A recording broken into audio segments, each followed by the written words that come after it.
everybody. Welcome to the Sci-Fi Sisters live show. I'm Sister Tamia. I'm here with Sister Yvette. Hello. Sister Sabrina. Whoop, whoop. And Sister Fran. What's happening? Hey, what's happening? This is the bestest live show anywhere y'all gonna catch. We got that for sure. And it's sponsored by... For show. And it's sponsored by our friends at Oray's Silversmith out there in Colorado. Y'all, the live show's special sponsor is Oray's Silversmith. So please check them out. And you can get some Sci-Fi Sisters jewelry from there, plus some other great silver jewelry. They're amazing. I'm telling you. We have a really cool show, right? Right. Right. Mm-hmm. We do. You know, like somebody. Yeah, What's up, chat? Right. What's up, chat? Everything. I was born in 71, so it's like imbuing my soul right now. Like, there's going to be lots of cats and can you dig it and. You know, I didn't know where you were going.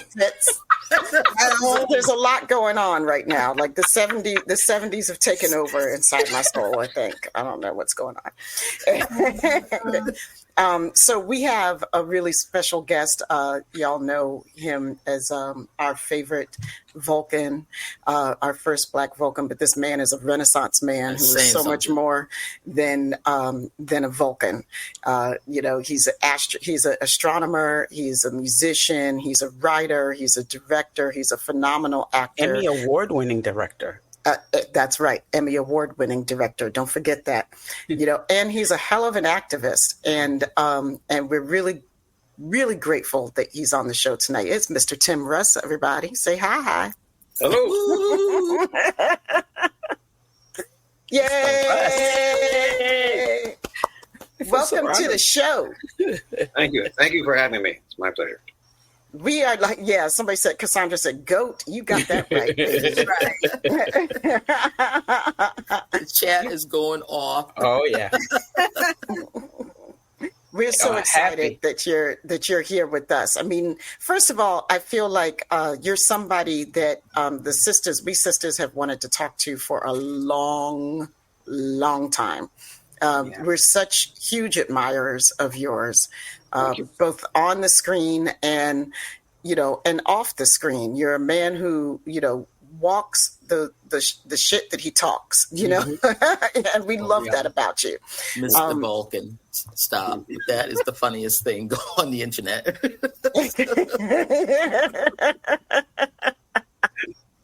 I wait for what he's going to say today. Oh, yeah.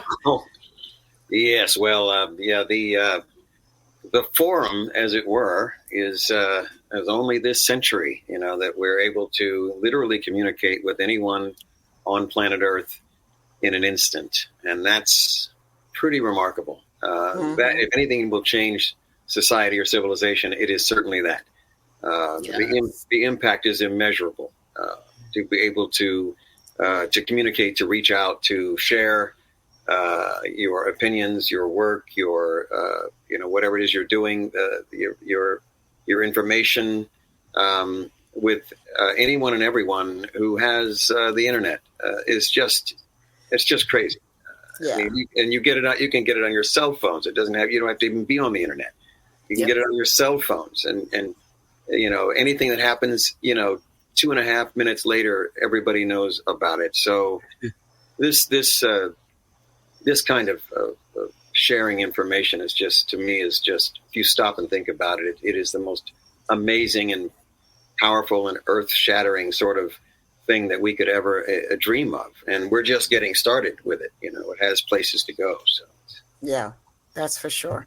Well, I want to take us back a little bit. I want to back up a little bit, and I want to talk a little Trek before we get down to the real nitty-gritty. Yeah.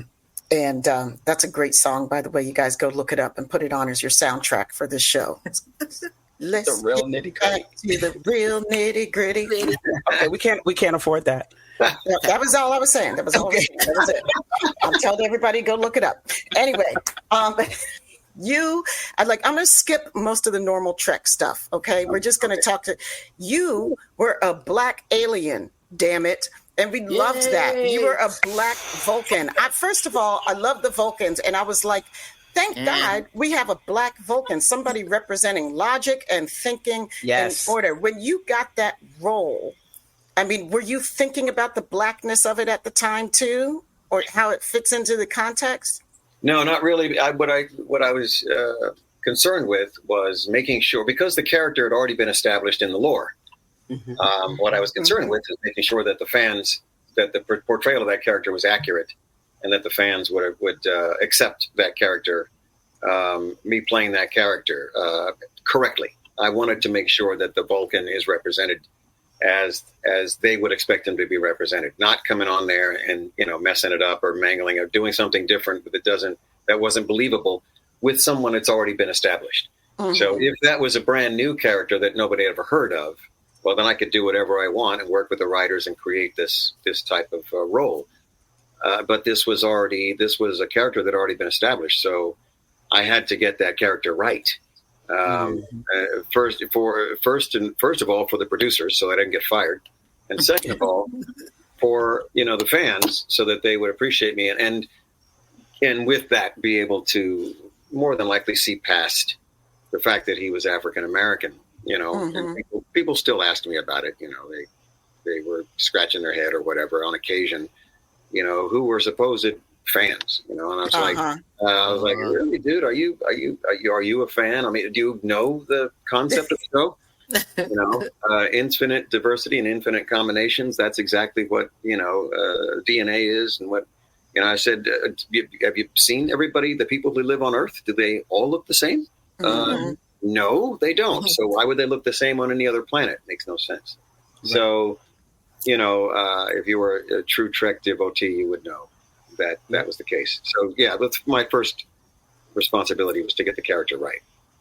Before we go any further, I'd just like to point out real quick, Larry Smith, who is in the chat, does the most remarkable cosplay of you. Yes. I've known Larry for quite some time, and he does not, everything has to be right with Larry. And when he's doing you, he makes sure he honors you. So I just wanted to put that out there real quick. Larry's a great friend. Hey, Larry. So I just wanted him to get his kudos out there. Yeah, I believe I have met Larry. Some cons here and there. Yeah. Sorry. And may I interject? You played the Vulcan without a wig. You played it with your hair. Yes, yeah, they did just alter they altered the hairline a little bit. That's all. You know what I'm saying. But you didn't have those. Like everybody on the planet, they had this, Vulcan haircut. Yeah, yeah. And I know that's superficial, but it meant a lot to me that you saw. Yeah. They didn't even. The producers didn't even discuss. They didn't even try it. They were only looking at the hairline. That's all they decided. They will just alter the hairline and make it, a sort of African American version of that sort of look that everybody had, and that's all they did. So yeah. Yeah, that was a good job on their part. Like that's they were obsessed about hair. Just to be let you know. They were obsessed. We've done a whole episode on Star Trek hair. Poor Kate. Kate was the one that had to go through the hair. Oh, yes, she did. They just couldn't find anything that they really liked, so they kept changing it, whatever, I was like, guys, we're going to get on with the stories and right. Stories. We learn about the bloody hair, Right. I think the only people that didn't get hair problem was probably DS9. Well, not the women. Poor Cisco did. Avery Brooks and his hair, but they left the women alone for that one because he was taking up the whole fight. Yeah, that was the whole fight. Like that was a big fight. That was a big fight. Yes, and you don't want to be in a big fight with Cisco. No. Do not mess with Avery, man. Do not do it. Do not think about doing it. So they tell us. Yeah, you're going to lose that one. I believe you. They did.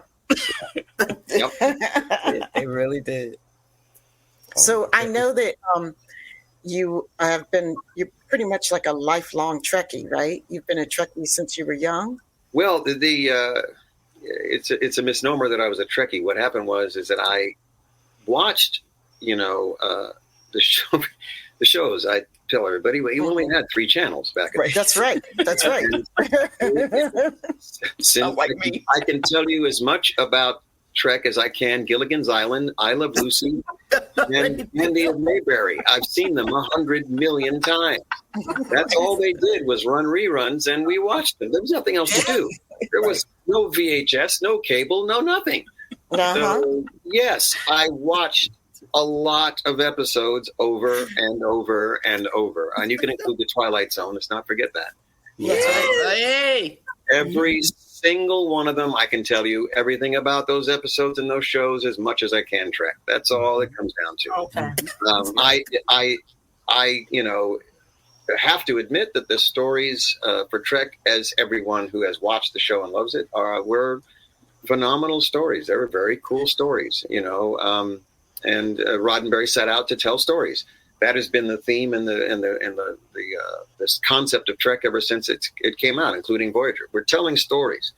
It's not Star Wars, man. It's Trek. There's a big difference between the two. It's not 2 bad guys shooting it out in space. It's stories. Yeah. So I watched the series and I was very familiar with the show. By the time I certainly got the role that I did, yes, absolutely, because that's all we had. Like I said, I could say as much about the other shows as well. Cool.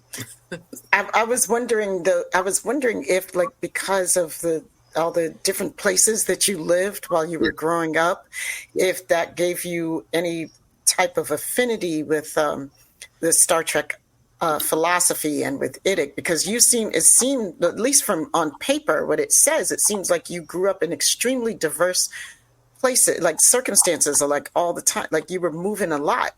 Absolutely. What it did was allowed me to adapt to working as an actor. That's what it did. Wow. Mm-hmm. There are a lot of military brats that went into entertainment show business because you are in an unstable sort of, growing up that you don't know where you're going to be at any given time. You've got to adapt to new situations all the time. You don't know what's going to come, in a couple of months or a year, something's going to change. You work very closely with people. When you're in the entertainment business, you work closely with somebody in a show, and then they're gone. And that's how I grew up. I had friends, and then they were gone. Friends, and then they were gone. Friends, and they were gone. So, or I was gone. Somebody was going. So there's that close relationship, and then gone. And the show business is the same way. You work on a series or on a show, a play, or whatever, very intensely, and then all of a sudden, gone. Right. And the instability of the business, that's kind of the way it was. I was used to moving. I was used to being someplace else, used to adapting to something different. So adapting to the business in general, growing up that way, definitely lent itself to that sort of being able to do this, because not everybody is able to do this simply because of that. The insecurity, the unpredictability, of the business. That's the way it is. Yeah. Yeah, I get that. It's like not everybody's adapted to the stresses of particular career sets. Yes. Yes. Right? Yeah. Like That's why I'm a tax accountant. We always stay in the office. The auditors went everywhere, and I hated that. You were in a different place every 2 weeks, and I was like, oh, different people, different place. I got to go someplace else. I don't know where the food is. I don't know where the water is. I said, I just want to be a tax accountant. I'll just stay here all day. I get that, Tim. I get that. I don't, I talk to people who grew up, in one place, like they have a hometown that they actually grew up, went to school, graduated, did whatever. Sometimes they have to go to college and live somewhere else. But by that time, you're an adult. You're on your own, and you're spreading your wings and going. But to have that home base all the way up through the time you're 18 or 20 I don't know what that's like. I can't remember the places that I lived in. It's all fragments of memories. That's what it is. So it's not, and it really doesn't count. After moving to LA and being here as long as I have, doesn't count. It's not the same thing. Growing up, you are forming all of your identity. You're forming your awareness, your consciousness, your experiences are all being formed in that span of time from birth to 1820. So that's when you're most malleable. That's when you're most affected by what's around you, and your impressions are made at that point. So the impressions I had were moving every 2 years or so. Well, I'm going to say, like, you were dropped on this earth in Washington, D.C. So Yes. As a D.C. girl, I'm claiming you. Like, I don't care nothing about the rest of that moving around. You were dropped here in Chocolate City, and we claiming you.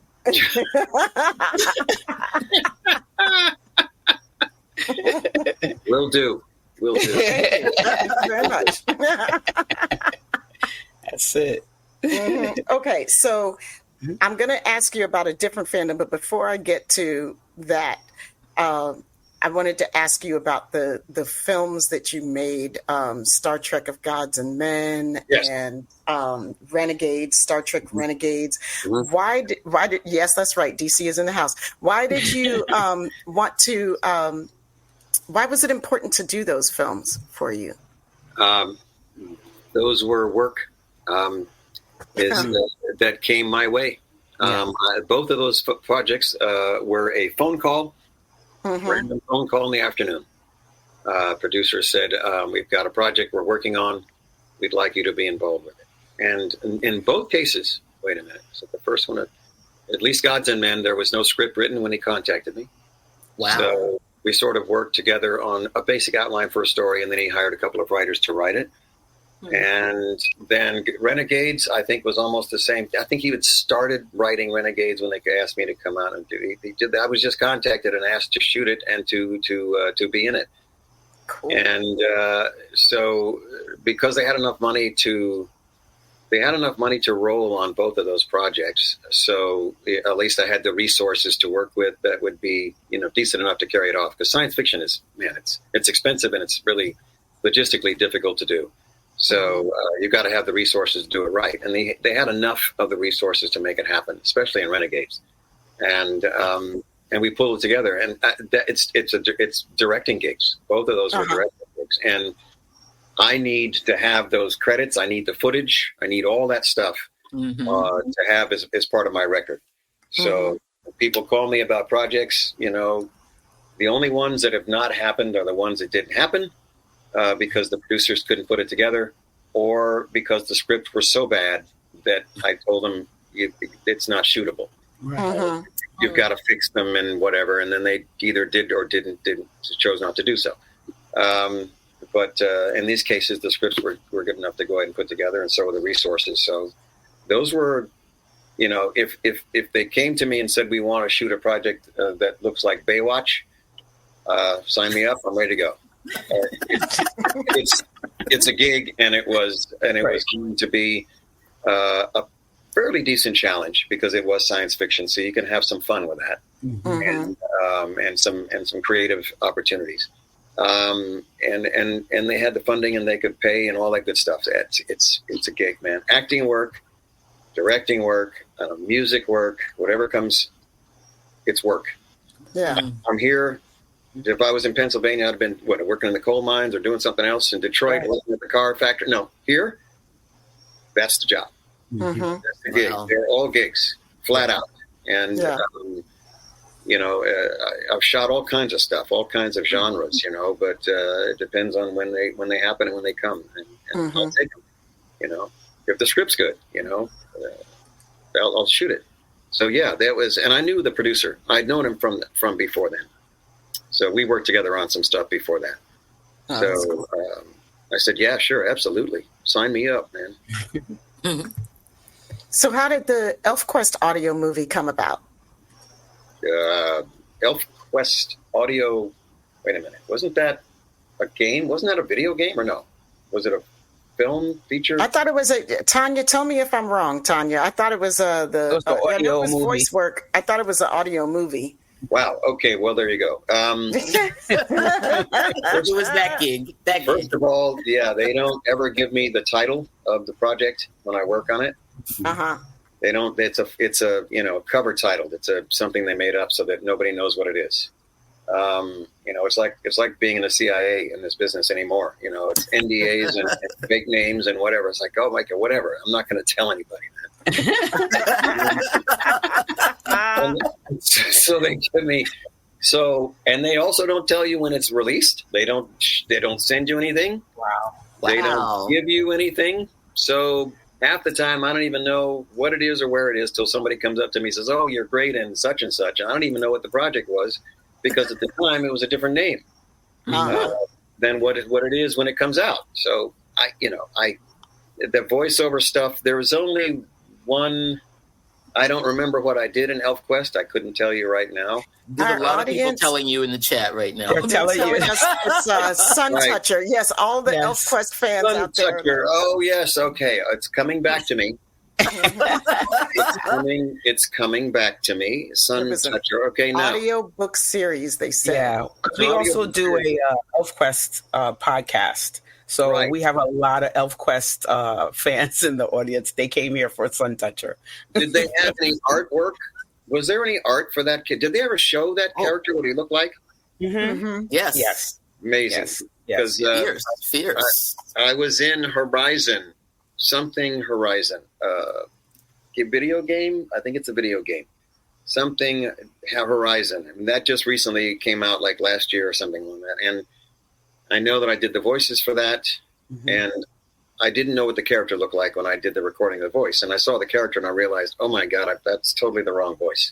Oh, wow.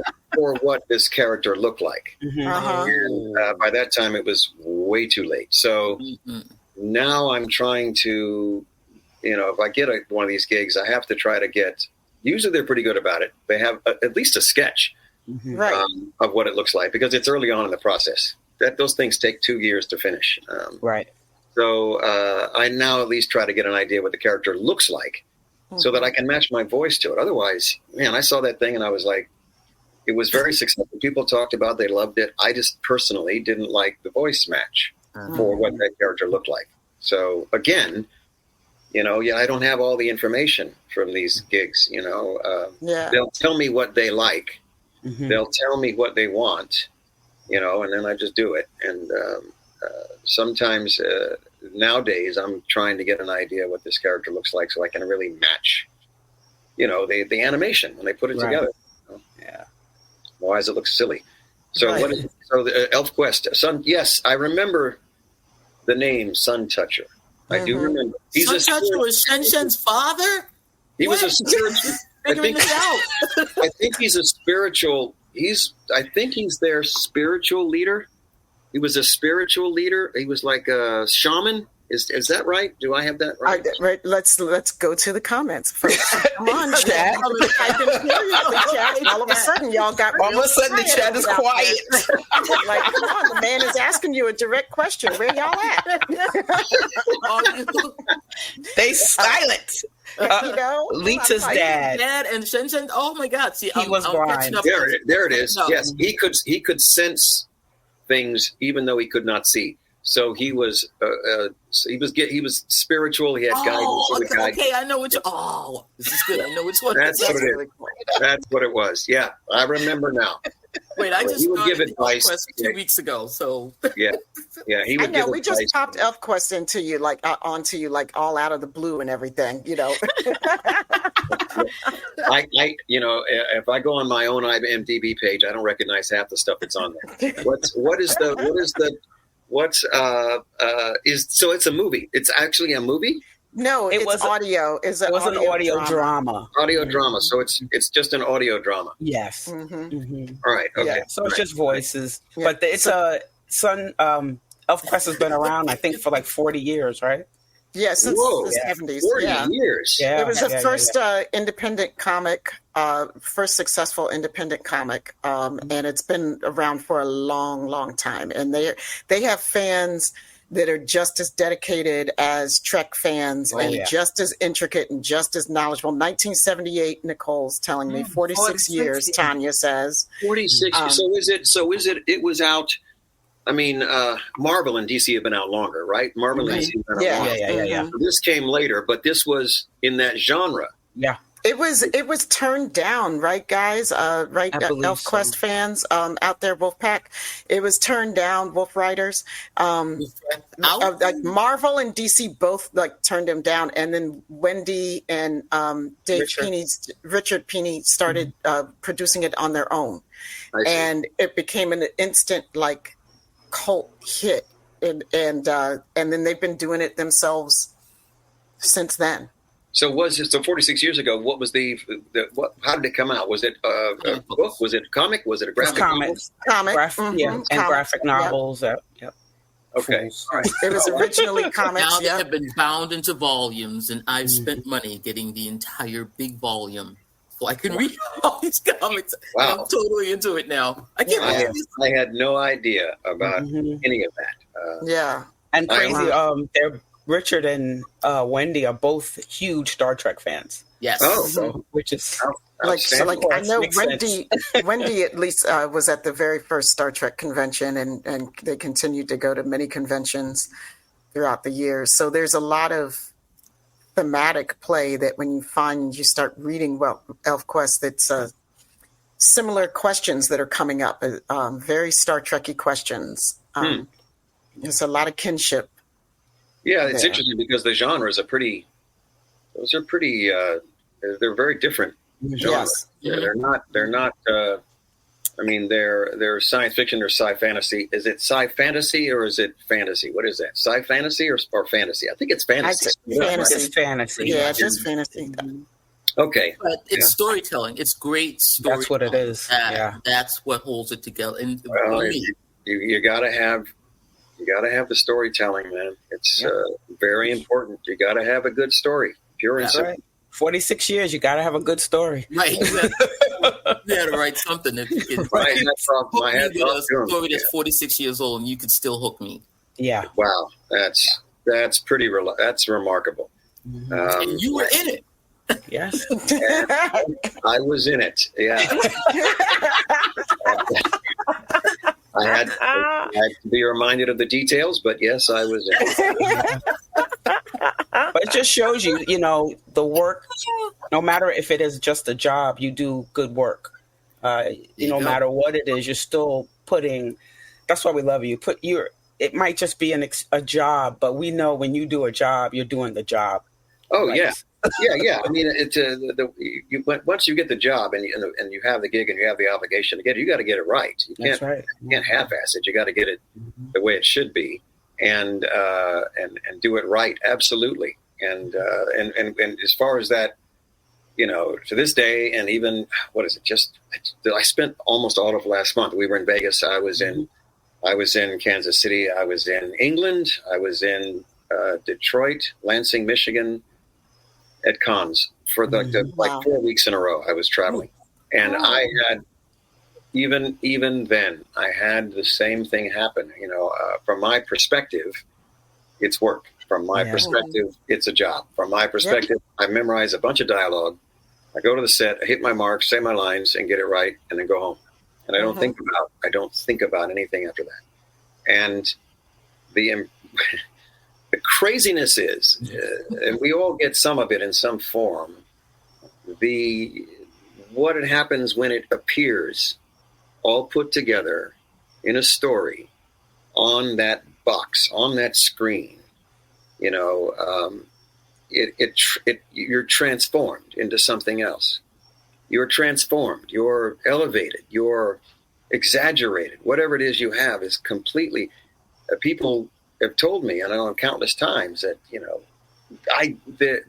their lives were in a free fall. They were in a spiral. They were going down, and that character brought them up. And I was like, "You have got to be kidding me, man!" From an actor standpoint, I'm trying to put the two of those together. It's difficult to compute from my perspective. Seeing that, something happens in that process to human beings. It's almost like and use an example. There was a professor who had a class, and he told his students, he was I think it was in a science class of some type, and he he pulled out this fountain pen, which is a very fancy looking, sort of a classical, antique looking fountain pen. And he said this fountain pen used to belong to Albert Einstein. And the class was just amazed. And he passed it around. He offered it to somebody. They passed it around, and they were just looking at it, and they were like, it was incredible. They were holding this fountain pen from somebody like Albert Einstein, used to write equations with this fountain pen. And then after he passed it around, he told everybody, that fountain pen actually belongs to me. It's my personal pen. Einstein. The point that he was making is that they endowed that fountain pen with spiritual essence. They made that fountain pen more than what it was simply by him telling them that. Mm-hmm. That's how easy it is for human beings to be transformed by something, for the magic, as it were, to seep in. And I think there's something about that with this character. These characters, the characters you see, it doesn't have to be Trek. It could be something else where they just pull you in. Music the same way. What is it? Mm-hmm. What is it that it just reaches into your soul, man, and grabs you? From that perspective, it changes what you've done. All I'm doing is walking. I'm saying some dialogue and walking across stage. I'm playing a character. There is an emotion. There is something that the character is giving you, but it has a profound effect on the other side to people, right. Not everyone, but, individuals. And it's just a very strange thing. And I've always wondered about it. And I don't know, someday I'll talk to a psychologist and see what they say. So. I think I love it too. I mean, I think that's that's story, right? That's truly the power of story, and why story is so important. It's so transformative, like you said. I mean, it reaches into your soul, and touches us in ways that exposition or talking conversation cannot do. And I think that that's the beauty of why we need art. Because, we can explain the world through sciences, and it's very logical, and it's like, and we just, we get it on a rational level, but I don't get it on a subatomic level. Right? And there's many more ways of understanding the world than we give ourselves credit for knowing and experiencing. Yeah. Yeah, and the difference is in that, because you can also make the same analogy with music. I mean, to be able to meet, if you have somebody that you have just bloody idolized your entire life, musically, they have spoken to you, because we know how music it's just magic. It's crazy and it's magical how it speaks to you, and it's a particular artist, and you have a chance to meet them. And you are floating 2.5 feet off the ground, man, because you are in awe of that individual who is just a human being like yourself. That's right. They have the same issue. They're going to put their pants on one leg at a time. They go to sleep. They get up. They eat. They're the same. They're human beings, and they've created this stuff that has reached into your soul to the point where when you see them, they are not just normal human beings. They are supernatural in your eyes, right? And everybody's going to have it. It's going to be different for everyone. Literally everyone is going to be different for, right? For me, I would have something similar for some of the artists that I've grown up with and listened to, but for me, I had the experience of being on the Paramount lot, and we had a big publicity thing we had going on. There were a lot of guests that were there, special guests, and there was somebody at the time, at some point in time in the evening, where there was wanting to get my autograph or something, and at the same time, I was chasing someone else to get their autograph. That person I was chasing was Buzz Aldrin. Oh, yeah. Oh, okay. Yeah. Okay. I mean, I gotta get that. Yes. And, so it was an absolute thrill for me to meet him, because he was a historic figure who actually did the real thing.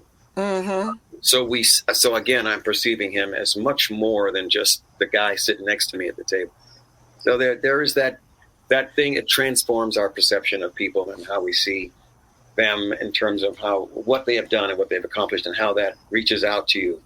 Now, somebody else may not think that his accomplishment was all such a big deal, but to me, it was profound. Yeah. If they are, they're not in this chat because the chat is going off. They are going crazy about Buzz. Buzz is the man. I tell you. I was in one similar situation not long ago, and I was only 10 feet from them, but I could not get to them. I could not get to them because everyone else was trying to get to them. That was Jane Goodall. Oh, I wanted to get a chance. You just pulling them out, Mr. Russ.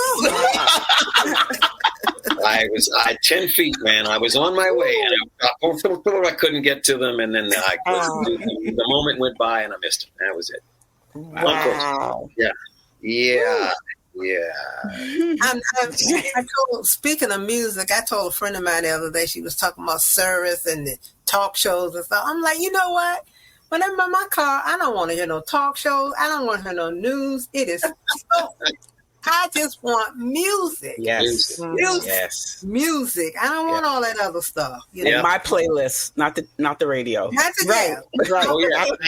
Yes, our playlists. Yes, because I'm from the mixtape generation. Absolutely. Yeah. That's exactly what it is. I'm from the generation where they put a little disc in it. Tim, you can relate. They put a little disc in there, you stack the records up, and then they will fall down. That was our playlist. Yeah, that's mine. Wait a minute, the 45 with the little thing in the middle. That's right. Yes. That little yellow thing that would break every time. Broke it. I hated that thing. It was a spindle. It was a spindle. 45. Yeah, 45s. Dropping down. With that one speaker that it was playing out of, that one busted up speaker.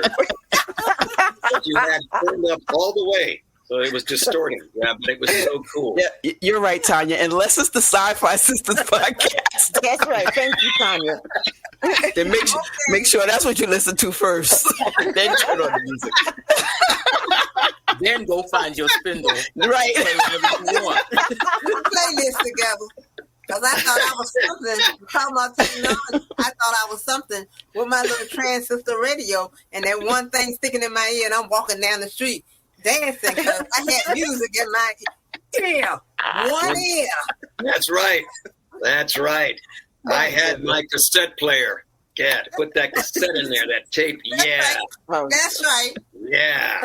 Yeah, that's happening, man. Remember the Watchmen thing? Oh, my God. Somebody on Facebook yesterday had a meme that came a comic, and it said it was like you're of a certain age if you recognize this, and it was all these cassette tapes in a hospital room, in an operating room, and the cassette was on the bed with all the tape wound out.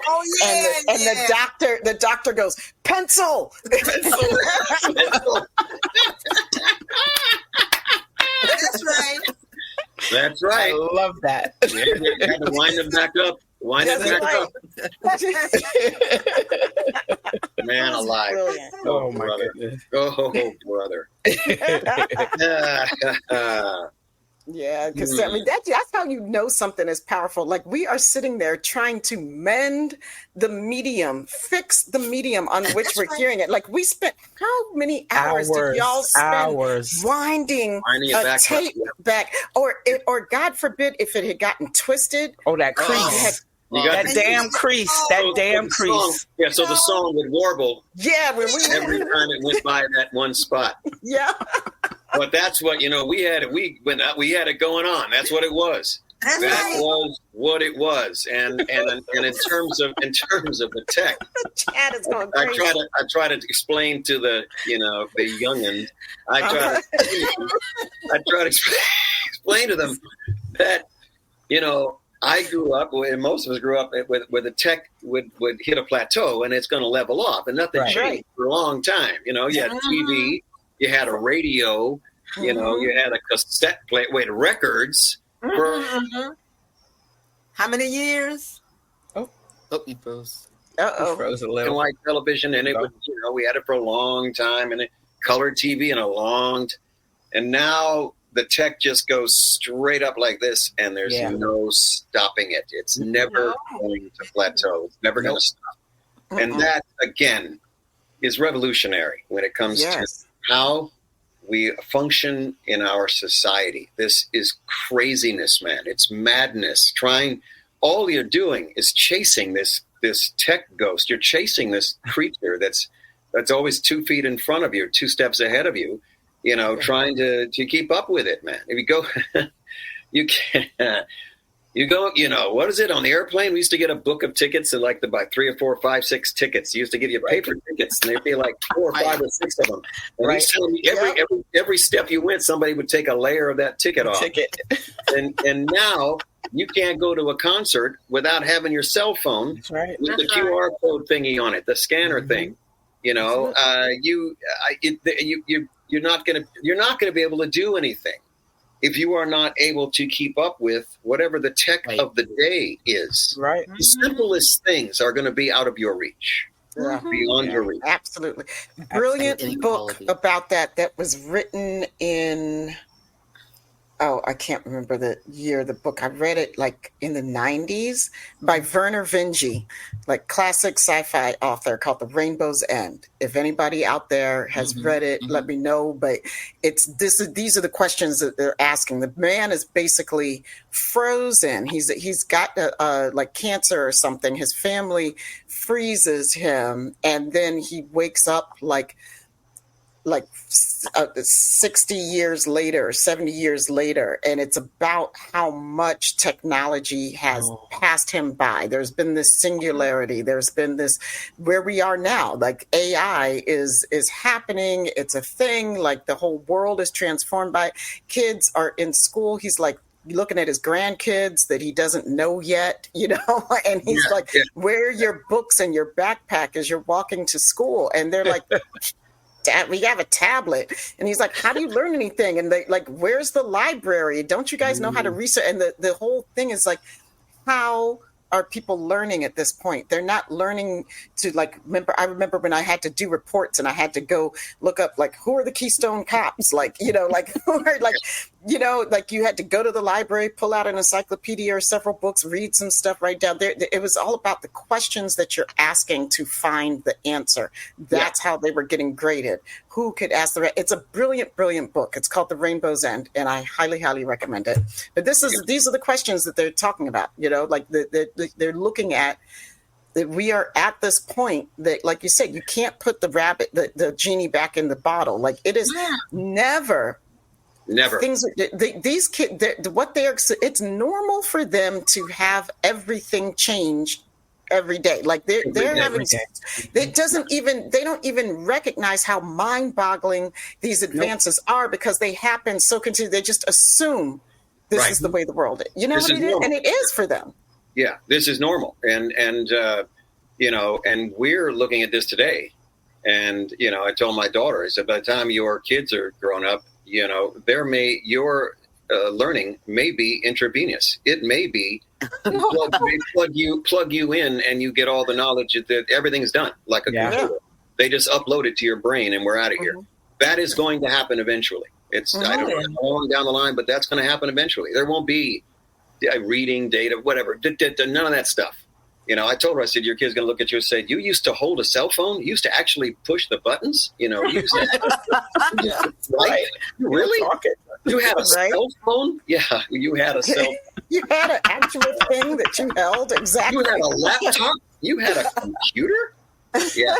All that is coming.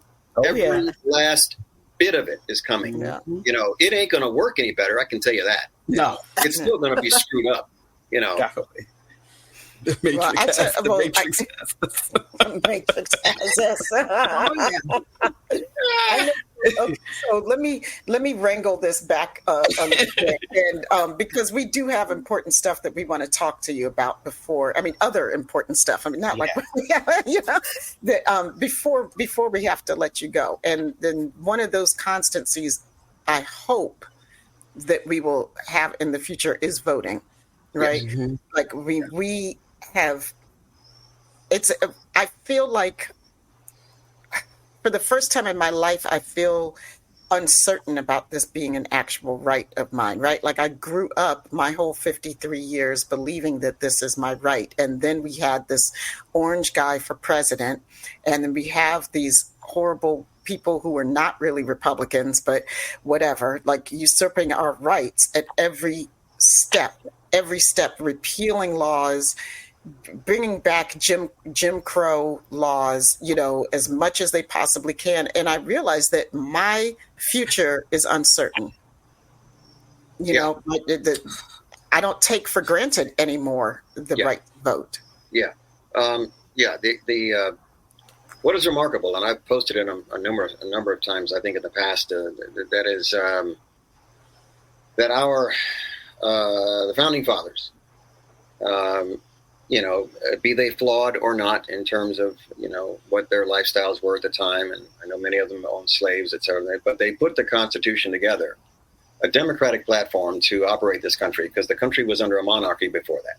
So once they set up this framework to operate this country, think about this for a minute. They put together this framework that can actually function 250 years into the future. 250 years, 2.5 centuries into the future.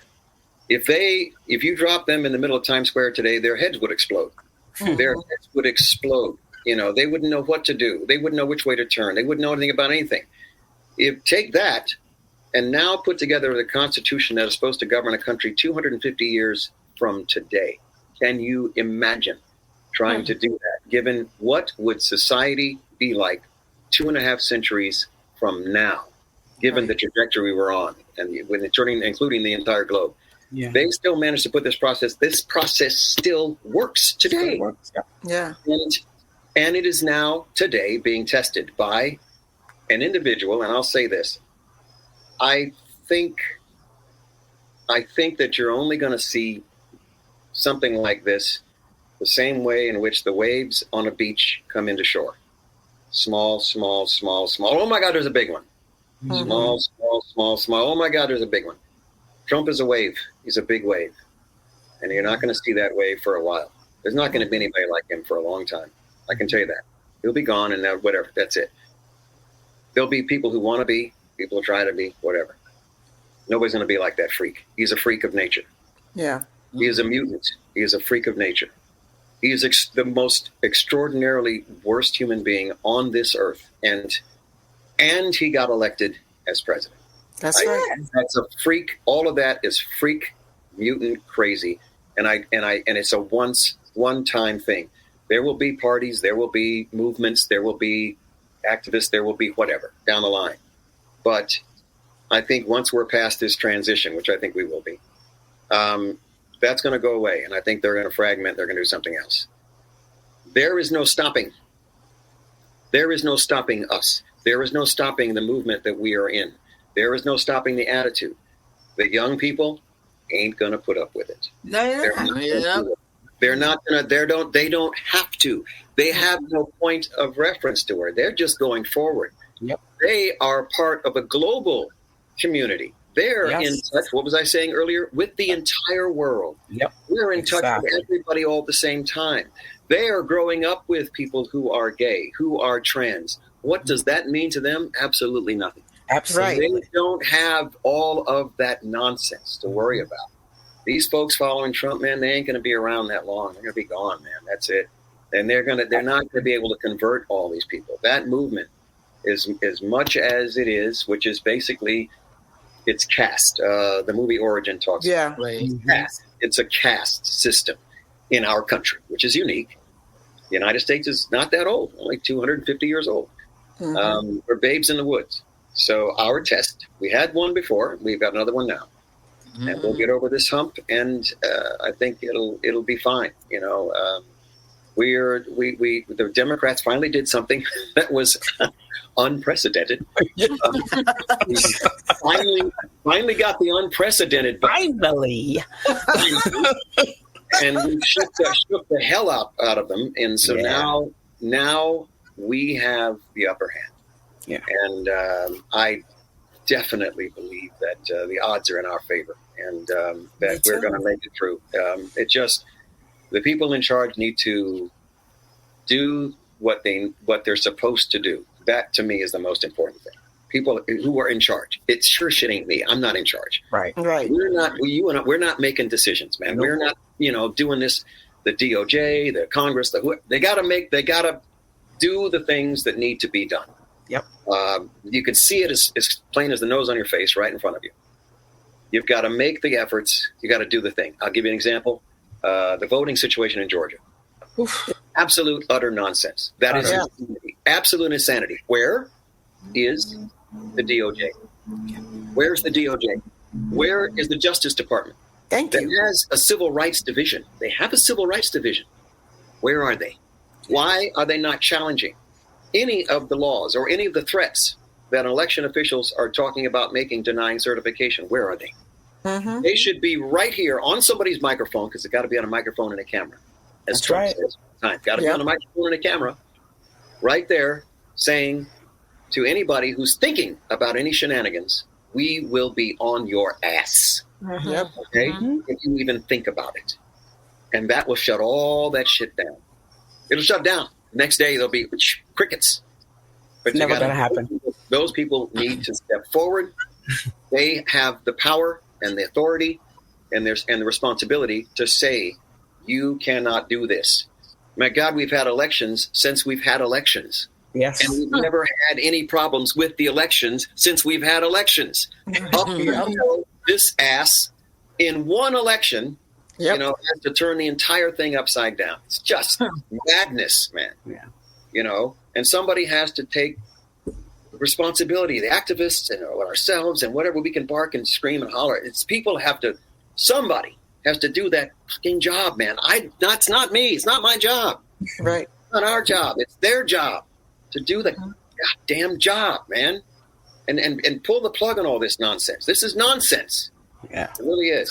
I mean, we can't even get the voting rights amendment passed. Right. I mean, So I know you're saying that, voting has always been something that both parties don't want the regular everyday person to do because it's too much power, So I've been working in the government for the last 30 years, and I don't think it's ever going to change because voting, people don't think it's important.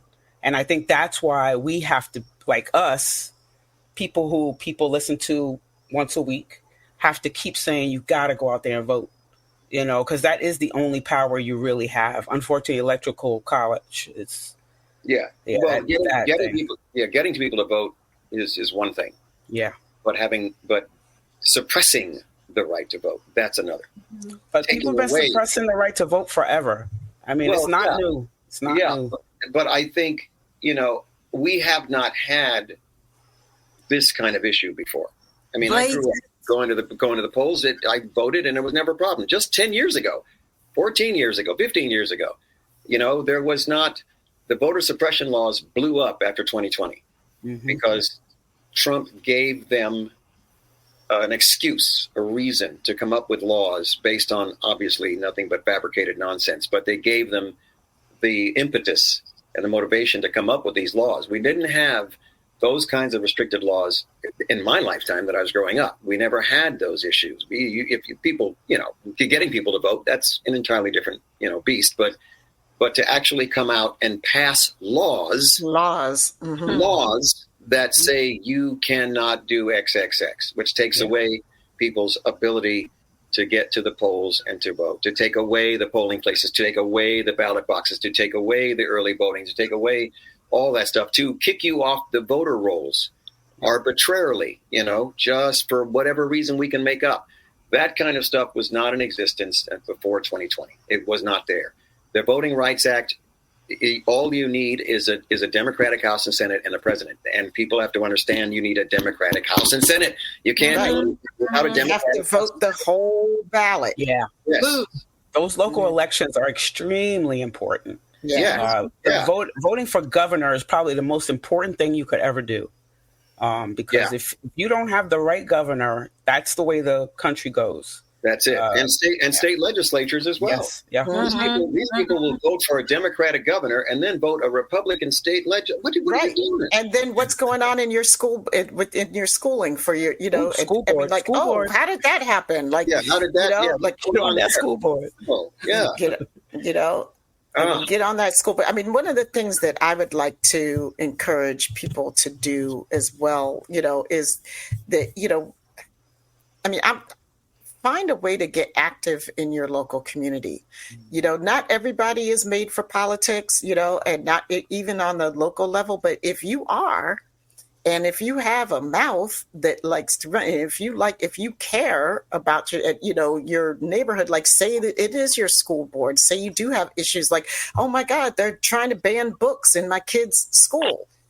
Yeah. Well, get on the school, make a run for the school board so that you don't have school boards stacked with, or at least just go to the meetings. Just go to the meeting. Or go to the meetings. Oh, yeah. Or go to the meetings. Right. You don't have to run for a position. I think I look at all the open meetings that we have locally here in DC, for each ward, and the ANC commission, the ANCs have meetings, and here's a public hearing about this road work that's going to be done. There's a public hearing about this decision or that decision. And it's only ever the same people in these well, first of all, they hold public hearings at times when people are still at work. I mean, that's another issue. That they really don't want people to be involved. But if you can find a way to be involved, you can write into your elected officials, and make your voice heard. There's so many ways to be involved that are outside of just voting. Yeah, 100%. And earlier shout out to obviously to Larry Smith and also to Linda Saruchis from Arizona, which is now going purple. So the progress is being made, in these states. The progress is being made. Oh, yeah. It is. They have stirred up the pot because the Democrats before that were pretty much fast asleep. Oh, so complacent. They have we're hibernation while they were just running over everything and have been for about 50 years. They have been trying for about 50, 60 years, a long time, actually. They've been fighting since Social Security was enacted. They didn't want that.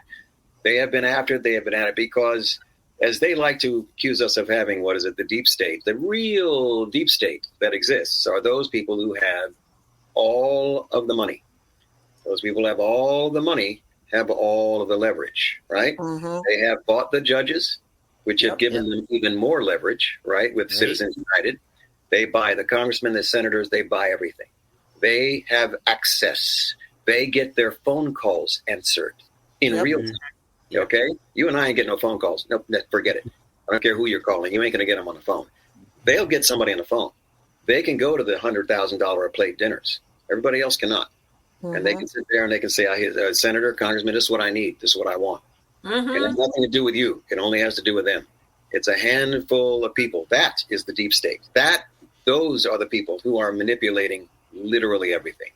Because God knows they don't want to pay anybody's taxes.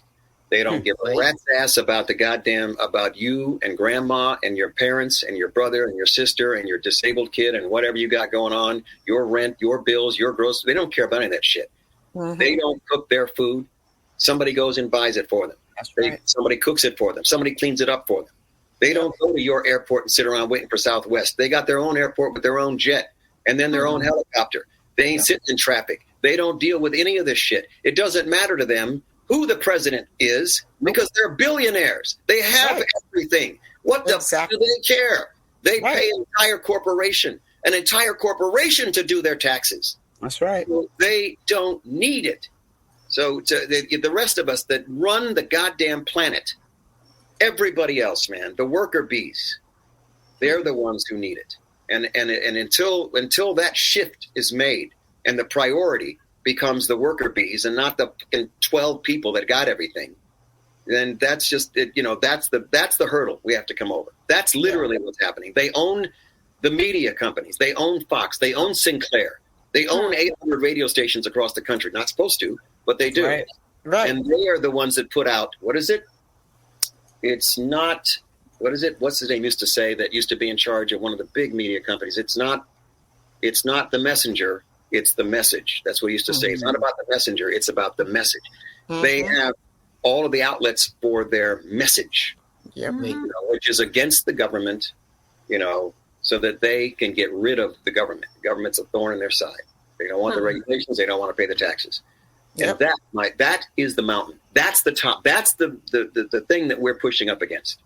Solely that's it. They pay for the campaigns. They put the money into the senators and the state. They put the money in the governors. They put the money in the president. They put the money in the Supreme Court.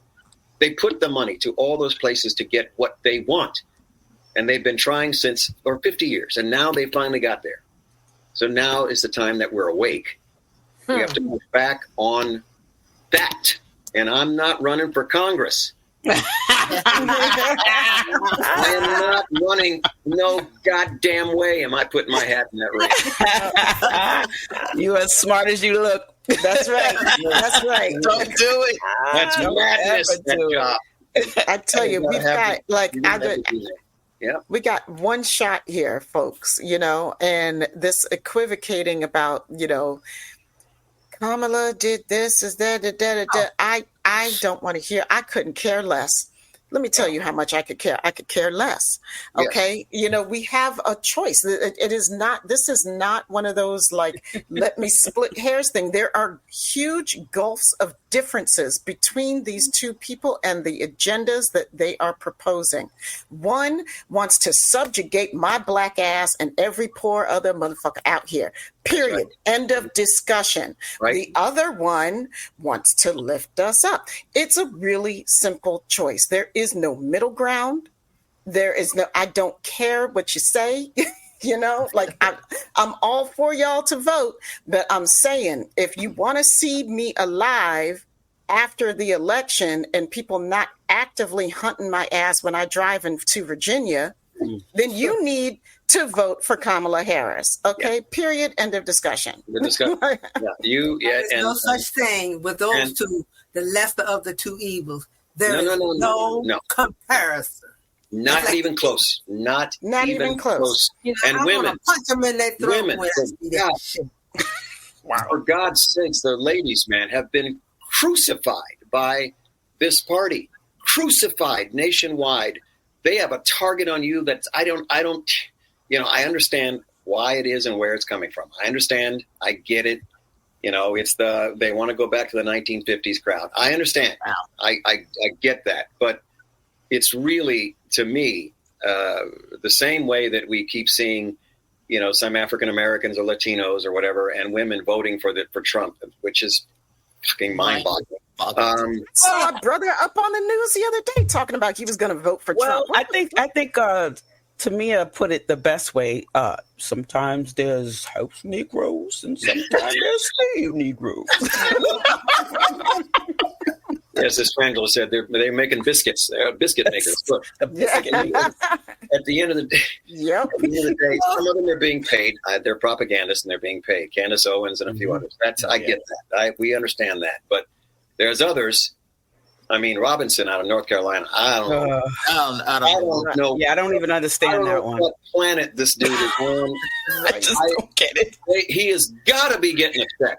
There's no other reason. Better be. No other reason. And I mean a big check. Because better be getting a big ass check. He is crazy as the day is long. I mean, crazy. You can't. I mean, he's bad-mouthing the children who were slaughtered in the schools with assault weapons. Yeah, he's making fun of them. Dude, do you understand that's man? You know what's his name just paid a whole lot of money for doing that. What planet are you getting off on, man? You're an African American man. In another goddamn state, they drag you behind a fucking pickup truck in chains and laugh at your ass. Oh, really? Period. That was doing it in North Carolina. North Carolina. You fucking idiot. They do it in New York City. I grew up going to visit my great-grandmother in Ahoskie, North Carolina, driving past Klan rallies. Come on. It's there. It's not. And they haven't gone anywhere. That's all I'm saying. Like, you know what? I can feed his ass to those Klansmen. That's fine. That's one less for Darwin. Like, take that right out. I ain't got to outrun them, but I definitely can outrun you. I'm not fighting for that. And I am sorry to say, and I will say it, I am sorry, but I have lost all my patience with all of them. I have no patience for them. I don't care about any of them. I am not going to reach out to them. I'm not going to have sympathy for them or empathy for them. If they choose to be that goddamn ignorant and backwards and hateful and racist, then you don't get anything from me. Yeah. You get whatever in the hell it is you deserve, and that's the end of it. Exactly. You made your bed. You made your choices. You get your choices. I'm done with all. Just give them. You have to. No. You're going to learn the hard way. Yep. You're going to learn the hard way because we're going to take over, and your ass is going to be at the train station while the train is gone. You're going to be standing on the platform wondering what the fuck happened while you're scratching your ass. Yep. There it is. That's right. Yeah. Well, I had to get it all fired up before we. It's okay. This is the place to get it all fired up. That's right. Yeah, with the sisters. Yep. And everybody listening, like she said, you got to tell your friends and your family, get your ass over there to vote. I'm in California, so my 40 million votes doesn't matter, you see, because we have an electoral college. So most of our votes are in the shitter. It's all those other votes in those 3 or 4 damn states that count for everything. Those are the states where literally everyone's vote will count. Yeah? Yeah. I mean, the fact that 8 million votes don't matter is just, to me, insane. The only thing I might think about doing is I might bring a case to the Supreme Court. Like, electoral college is unconstitutional. I don't need a lawyer. I don't need an attorney. I don't need a law degree. You don't know. Just tell them. The electoral college is unconstitutional. It is a national election, a president of the country of the United States, and every single person's vote does not count. Mm-hmm. That's right. It should count, and it does not. It does and not. That is unconstitutional. And I'd like to see what Clarence fucking Thomas says about that. Don't go down that road. We ain't got enough time for that one. I got words for him. Buddy. I'd say, I've been having those uncomfortable conversations, trying to have as many of them as I can, because, I look around in my community and there's so many people who have been and this is like the last thing. I know you got to get out of here. So, there's so many people who feel like they have been so let down, right, by our system that what's the point? And, I still have these conversations with folks every day. And my thing is, like, I don't care how you feel. Our ancestors died for this right to do this. Like, I'm going to do it anyway. Because I got them looking over my shoulder right now. It's a slap in the face. Yes. And for your black ass to exist and talk about you don't care about whether or not you're going to vote, and these people went through the hell that they went through just so you could be here. I can't. I don't have patience for it. Can't do it. So, yeah. Agree that they have to, because they're living today and they don't realize what people went through in the past, and they're not tuned to that. That is the biggest and the best argument about it. It is a process. The democratic process is a process. It's a very large, cumbersome, clumsy, overburdened process. That's what it is. It has to be babysat every single day, all the time. That's what this process is. Nothing is going to happen that quickly. You can't get 5 people to agree on where to go to lunch, for God's sakes. And you've got millions of people trying to figure something out. So the analogy is that the democratic process is like a garden. You plant the seeds in the garden. You have to fertilize the soil, right? You have to get rid of the pests. You have to weed the garden, right? You have to tend to the garden, trim the plant, cull. You have to do all these things to make the plant, and you cannot let it go. You have to keep at it and keep at it and keep at it. And those folks who think that nothing's going to change, it will change over time. It's just not going to. It's not going to happen overnight. Right. And if they are not participating, then it's going to take that much longer. Exactly. Right. They can run for office themselves, or somebody else can run, and you can choose candidates that you think can make those changes.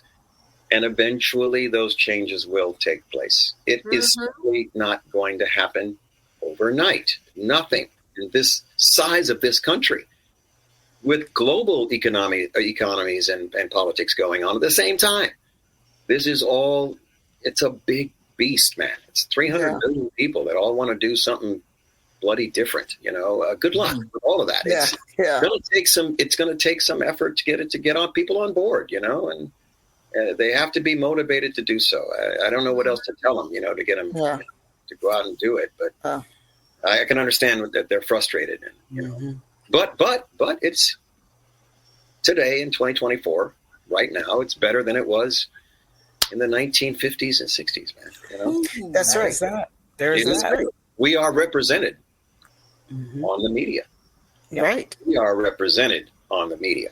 In this case, the entertainment and the television and films, they are way ahead of society. Well, more or less. They are pushing the envelope. Yes. They are pushing the envelope, and they are pushing it hard. I think we talked about it in Vegas that, you see commercials now and everything else. Gay, black, mixed race, everything. Yes, interracial couples. I grew up not even that long ago. You never saw that. You didn't see that on anybody's commercials. And that's an indicator right there. When they're selling stuff to everybody and they want everybody to buy it and everybody's represented so that these young people see that on television. And again, it just goes, it's like, it's normal. Yeah. It's regular. Right. Nothing to see here. Right. You can't put that back in the box either. Because that's right. That's right. Fixed. So it's always pushback on progress. Always push, Yeah. I mean, that's when you're really doing the right stuff, is when you get the serious pushback, like you've hit the nerve. You hit the nerve. Yeah. You hit the nerve. And that's when you got to double down and keep going forward, stay that course.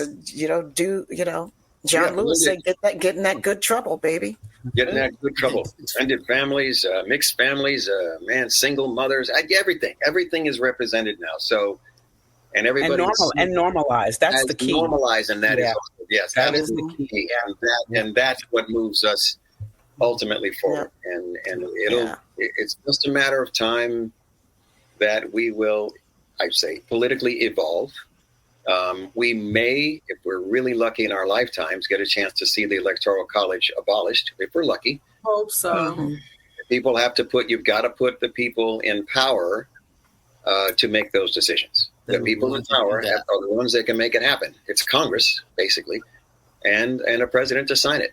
If it's not a constitutional issue, it might need some ratification, or it might need 2/3 vote from Congress. If that's the case, you got to put a lot of folks in there to make it happen. It's a constitutional issue, and it's a big one. You change that, on Monday, and the whole landscape of politics changes by Thursday. Automatic. Automatic. You'll have 5-6 different political parties, people running for, in 5 or 6 different political parties. It'll be a whole smorgasbord of folks coming in. Unfortunately, that's why it'll never happen. Ah, my God. Yeah. I think it's going to happen. Too many people benefit from that electoral college. So it's something that you got to get a whole different mindset of people running politics. You got to get those people in there, like the progressives and people who are not, you got to change the way people think about power. Absolutely. But I think that we're getting there, though. I think that we're in one of those progressive moments, one of those step moments towards that, like I remember talking about electoral college when I was in college and telling my mom, like, we got to get rid of this electoral college. And everybody I said that, and especially like a daughter of DC and all of our friends are political people, was like, oh, like I said, the worst thing, like I came out, like I had a second head on my shoulder or some shit, like, oh, there she goes. There goes that to me again. She's always different than everybody else. She's a radical, but that's how people were thinking about it and talking about it. But now you have these very same people that were all pearl clutching and shit when I said it, that are talking about like, we really need to get rid of the Electoral College. Like they're being all intellectual about it. Really need to get rid of it. But I never thought because they just saw what happened. Because they just saw what happened. And but I excuse never me, thought I'd see a black president in my lifetime either. No, that's absolutely true. I never thought I'd see that. So I think things are going to, yeah, and we're about to make history again in a minute. But yes, we are. I don't see how getting rid of the Electoral College is progressive. All we're doing is allowing all these other votes, 8 million plus, to actually count. It's a one person, one. It's the only election in the entire country where it's not one person, one vote. Right. I mean, it's the only one, and it's the biggest one. I mean, it's for the presidency. Okay, look, the president doesn't have all that much power. President can't do a whole lot of shit, man. That's right. They're just the leader of the country. What is it called? 5 fingers and a pen at the end of the day. Right. Okay? It is the Congress and the Senate who makes the laws. And their elections are one person, one vote. So you're still going to have a Congress and a Senate that can send a bill to the president to sign or not sign. But a president, they're there for 8 years. They're the president, they're leader of the country. They got some purview for foreign policy and some other things and a couple of executive orders, and we're out of here. And they're running an administration. I don't understand why they would be so fucking bent out of shape because it's, this person, that person, when the Congress is really the ones who are going to pass those laws. Those are the ones who make the laws and make it happen. And the presidency, there's no reason why we couldn't have a couple of extra parties, independent party or the Green Party, whatever the fuck party, with 8 million votes that we can choose a candidate, and you can set it up where it's the runoff. When you have a runoff, you have they have to have 51% or something or other. You can set it up so that it's that somebody with 32% wins and that's it, or it can be that you have 2 people that have a runoff and they have to get at least 51% or whatever it comes out to, and you can do that. I think you could do that. And it wouldn't, and I don't see that as being progressive. But then everybody's vote counts, man. It's not fair that your vote doesn't count. That just doesn't make sense to me. And the fact that we got to do all this damn work to get one person in the office, to get all those electoral votes, because the fact of the matter is that even though we know we have those states, those huge states with all those huge amount of electoral votes, those other teeny ones count too.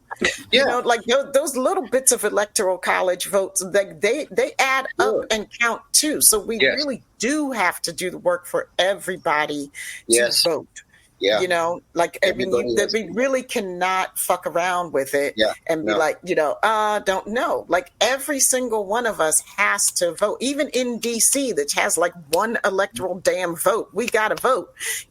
And no senator, and no senator. And no congressperson, like with taxation without representation. I knew it was coming. Right there. It's on our damn license plates. Taxation without representation. People, it's what we fought the damn Revolutionary War for. Hey, DC people. Somebody saw it as a district and just wrote it off. Oh, really? Yeah, which has one of the largest tax bases in the country. We pay more taxes in this little ass city than the majority of people in the United States, period, hands down. Yep. But we have no representation in Congress. Okay, now I'm really off. Now, like we gotta end this on a high note, y'all, because like that's a whole nother conversation. Woo! If y'all want to talk to me about DC statehood, we can. Hit me up offline. You don't think that shit isn't racially motivated?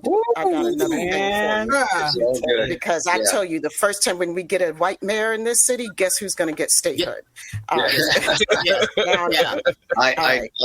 am looking forward to this election cycle. I do believe that. I do not believe the polls, national polls, are that close at all. Me neither. Not at all. I don't believe it. I don't buy it. Not at all. The odds makers came out today, and it was Kamala 58 to Trump 41. Those are the numbers. Those are the numbers I believe are real. That Vegas numbers. Yeah, those are. You have to get 60% of the country in order to be president. You got to win 60%. And that's how it's done. And she's damn near at that. But the odds, she's there with that 58. So I believe that more than anything else, because the freak has lost votes since 2020. He's lost votes. His own party people aren't voting for him. Right. I mean, his own Republican Party folks aren't voting for him. So when your own party people aren't even going to vote for you anymore, you know something's in the toilet. So I can't see, given that you've lost that many demographics, including your own party members, in some cases, that you're going to be that close to her in that. That's no way. There's no way in hell. There's no way. I'm saying, and Linda pointed it out in the chat. Yeah, man. Hillary was up 11 points 1 week before the election, so like I see that. I know we got big momentum right now. I'm encouraging everybody to keep that momentum going, because I cannot have another Hillary. Yeah, but we didn't. Y'all, I'm not going to wake up, okay? I'm not going to wake up the next day and find out that the person that I knew was going to win was not winning. Yeah, Hillary did.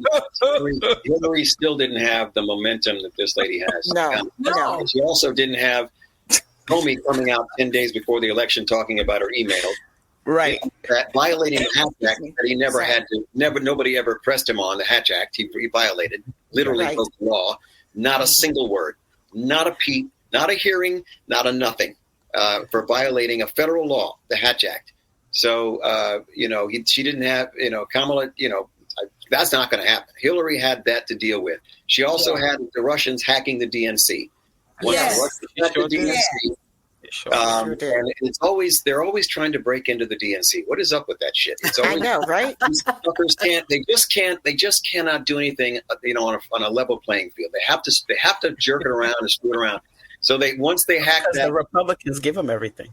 Well, no, because the Republicans cannot fucking win. They cannot win anymore. They cannot win. They're not the popular party. Once they hacked them and gave away all that information with the Bernie voters, okay, I had an argument with a African-American woman right in front of my house, a millennial. I was arguing with her about Hillary versus Trump. And she saw both of them. What was that? Both of them as being the same. Bernie voters. Yes, she was a Bernie voter. That was Hillary's problem. Yeah, that and Comey. And Comey. It doesn't matter what her points were ahead of time. Right. She had Comey, who screwed her 10 days before the election. And they knew it. They knew it was over. And then you had the hacking of those elections. So people like this lady that I was arguing with right in front of my house. She was no, dummy. She was fairly bright, but she was a Bernie voter. Yep. And she was upset, because of all that crap that, and Bernie was running on, So at the end of the day, those people did not show up to vote. And more of Trump's people showed up to vote. And that is all it came down to, was a handful of electoral votes in those 3 states. And we did not come out in force because they voted for Jill Stein or this, that, and the other thing. And that was it. The margin, it was a fraction what he won by. So there is a difference between that and this. Yeah. And then the last thing I want to say is everybody vote early. If you have the option to do early voting, do your early voting. Do it as soon as possible. Y'all don't leave it to the last day. There's a lot of shiggity going on with as we've talked about with the polls and people pulling, and double check and make sure you are registered to vote. Yes. I can't tell you how much shiggity these people have been pulling while we've been sleeping. Yeah. Okay. So double check, make sure you're registered, and vote early if you have the option. Vote early. Yeah. That is the best advice. Yeah. Absolutely. Yeah, they tried to take early voting away here. They couldn't do it. What state is that? I'm in Virginia. They tried to take away the early vote there? Mm-hmm. They tried to take because the Democrats control our house, our state legislators, and they voted it in early voting, and they tried. Our House and our Senate, local House and Senate, are both Democrats. Right. Our governor is Republican, but they got in there and they tried everything they tried to do. The Democrats slapped them down because they couldn't get past the House and the state House and the state Senate, and they tried to take it away. Yeah. That was in Virginia. They tried, but they didn't succeed. They did not succeed. They did not succeed because they couldn't get the votes. Well, all eyes are on Georgia, so we'll see what happens there. Yeah.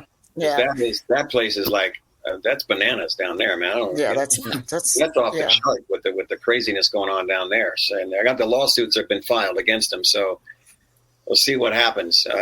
Right. Why they even got in those positions, I don't know. And Kemp is now looking into it, I guess, and the Secretary of State, I think, might have said something about it. I don't know, whatever. But that's. Those, and I don't know there's the John Lewis Voting Rights Act, and there's Bill, and there's the other one. There's two, isn't there? Yes.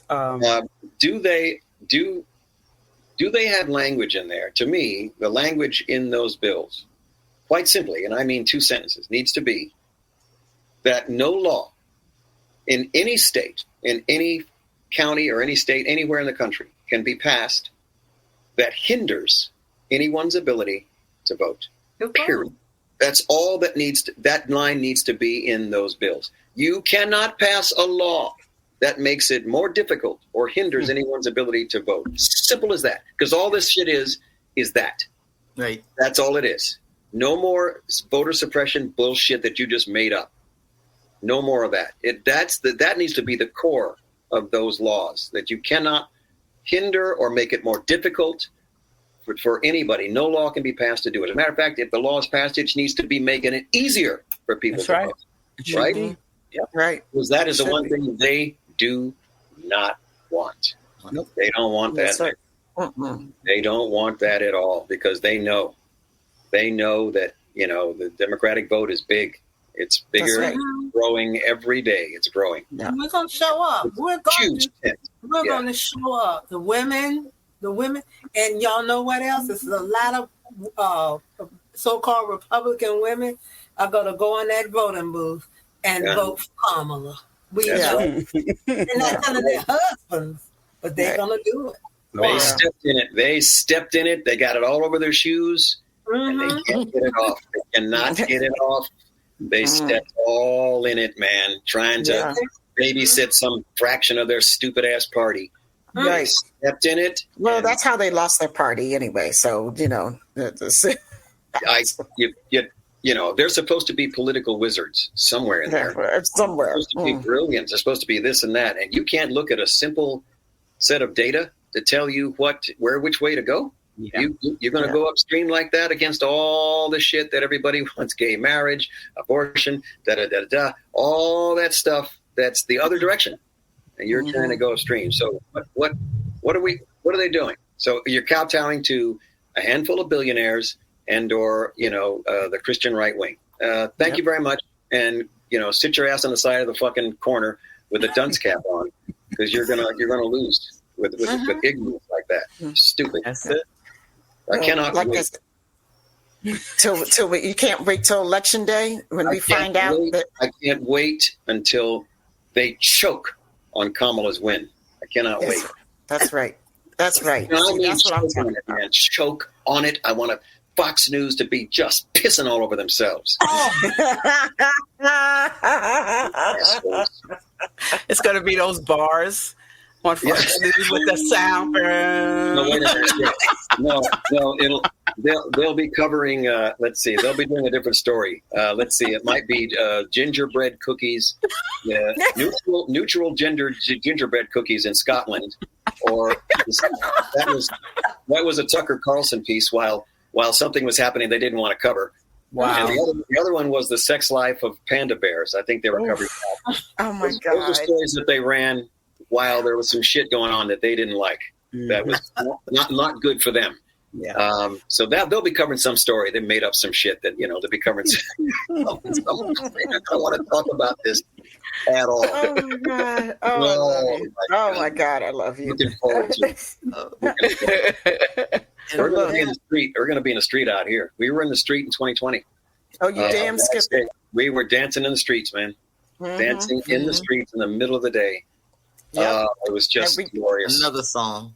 We're going to be dancing too. I know. It's another one. We're going to be dancing too all over this country. We're going to do this, and it's going to be awesome. And we're all going to celebrate together. And you know what, folks? I know I just looking at the chat, it gives me so encouraged. You know, I know that we got people coming in from all over the country for this chat. And I know that these are people with energy and excitement and ready to roll. So, you know, if this is just a sampling of what's going on out there, then we got this. We got this, but we got to make sure we got this, right? You know, like, you gotta do work. You got to do work. And then we got to make sure it's like such a big victory that there's no way in hell that anybody can contest a damn single thing. Yeah. Ever. Absolutely. Like, so all of my ally friends who are out there who were not raised being of a certain color, I need y'all to be like us, and you got to be or a certain gender. Or a certain gender, you got to be 3 times as good to get just a third as far. You know, like you got to do it to the T, baby. Yes. The whole thing. And I think I want to go back just real quick. I know we want to end, but there's something that you said about doing the community action. And you got to do the little things. Make sure that the people that you see, you know, if they need to get to the vote, if you need to get a carpool, get people, older people to the voting, early voting. Just make sure people are taken care of when it comes to voting. Check your registration more than once. Make sure it's up to date. Even after you vote, make sure you can check. So if you do early voting, you can check on your ballot. Just make sure you do those checks and balances. Make sure that your children are registered, you know, because a lot of times when our kids go to college, we forget about that. They have to be registered where they live, and they need to put in an absentee ballot. So please make sure that that's done. My kids would just come home to vote. Thank God they weren't going to school too far away. But just make sure that those are little things that you can really make a difference in. Huge difference. Yeah. They have their absentee ballots. Yeah. Yeah. And that's a like big one. Yeah. Yeah, the absentee ballots and like you said, helping people get to polls. You know, Yeah. Yes. I know you just read JR's one. I read it too. Fox News, when Kamala wins, koala bears are adorable, but have chlamydia. News at 5.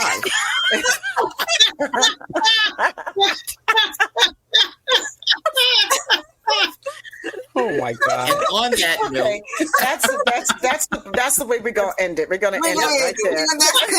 Yeah, we're done. On that note, yeah. Look, Tim, thank you so very, very much. I mean, like, we went over, and I was trying so hard to keep us on track, but we really appreciate you. Thank you. It was the spindles that messed us up. Thank you. Thank you for having me. It's my pleasure. Thank you, guys. Yes. It was a lot of fun. It's I marinate in the stuff every day, as you guys do as well. So, you know, it's going to come up, and it's always a topic, and I'll jump in with both feet without even thinking twice. So, awesome. Only, you know, primarily, I'm almost 70, so I have a reference point, and I know what normal looks like. Mm-hmm. And as long as it's Abby normal, my favorite movie. I've got to say something about it, right? It has to. I know this is not right. I know it's not normal. I know it's not. You know, it's off the rails, and I have something to compare it to. You know, like I said, somebody born today does not have that reference point. They don't know what that was like. So they only coming into the world thinking this is routine. No, it's not routine. This is totally hardest thing. Yeah, this is not right. Not even close. So, you know, that's why I do marinate in it. Yeah. Okay. Yeah. It is what it is. We'll see what happens day at a time. There's not that many days left. We're getting there, pretty close. Yeah. So we'll be there, and we'll see what happens. Yes. Yes. Yes. And we love you guys too. Thanks so much for joining us tonight. Thanks for all the fun in the chat and all the great comments and being such a fantastic community. And that's it for us, y'all. Peace, love, and hair grease. Very good. Take care, guys. Have a good one. Thank you. You can find us at sci-fisisters.com. That's SYFYSISTAS.com. Join us at the Mothership, that's MUTHASHIP, and the Sci-Fi Sisters Book Club, both on Facebook. On Instagram, TikTok, and Threads, sci-fi.sisters. And we are also on that platform formerly known as Twitter at Sci-Fi Sisters. For interviews, the live show, and our infamous Top 10 series, subscribe to our YouTube channel at Sci-Fi Sisters, Inc. Become a patron of Sci-Fi Sisters today at patreon.com/Sci-Fi Sisters. The Trek Geeks Network's presenting sponsor is Fansets. Go to fansets.com for pins and memorabilia from all your favorite franchises. Visit fansets.com and use Trek Geeks, all caps, for your exclusive 10% discount. After listening to this podcast, please rate us and write a review. We may just read it on an upcoming episode. And we would very much like to thank our associate producers, Karen Dramera, Stephanie Baker, and Sailor Marj for their sponsorship. We love you. Thank you very much for your support. And of course, we got to shout out the baddest engineer in any and all universes. That's Dose the Anonymous One. He's responsible for all the music you hear on our show, as well as for production services. And if you are in need of his skills, hit him up on Instagram. That's Dose_the_Anonymous_1. That's the number 1. And that's it for us this week, everybody. Thank you so much for listening. Catch you on the flip side, people. Peace, love, and hair grease.